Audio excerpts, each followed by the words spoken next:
శుభాకాంక్షలు. డాక్టర్ బాబాసాహెబ్ అంబేద్కర్ గారు ఈ దేశ ప్రజలకు అందించిన రాజ్యాంగం 75 వసంతాలు పూర్తి చేసుకొని 76వ వసంతంలో అడుగుపెడుతున్న సందర్భంగా 4 కోట్ల తెలంగాణ ప్రజల ఆశీర్వాదంతో ఏర్పడ్డ ప్రజాపాలన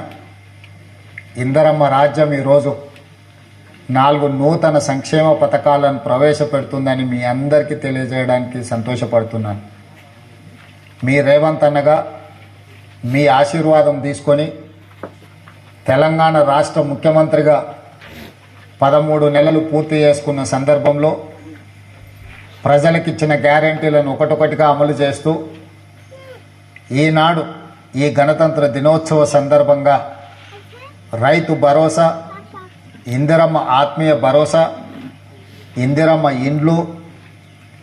నూతన రేషన్ కార్డుల పంపిణీ కార్యక్రమాలను ఈరోజు ప్రారంభించుకోవడం నాకెంతో సంతోషంగా ఉంది. 4 కోట్ల తెలంగాణ ప్రజల యొక్క సంక్షేమం కోసం ప్రజాపాలనలో నిరంతరం శ్రమిస్తూ ప్రజలతో మమేకమవుతూ ప్రజా పరిపాలన అందిస్తూ రైతు భరోసా, నిరుద్యోగ సమస్య పరిష్కారము, అదేవిధంగా వరికి బోనసు, ఇలాంటి ఎన్నో కార్యక్రమాలను ఈరోజు మనం అమలు చేసుకోవడమే కాకుండా మహిళలకు ఆర్టీసీలో ఉచిత బస్సు ప్రయాణము,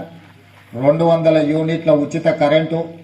500 రూపాయల సిలిండర్ని ఈరోజు ఆడబిడ్డలకు అందజేస్తూ ఈ ప్రజాపాలనలో ప్రజల ఆకాంక్షలు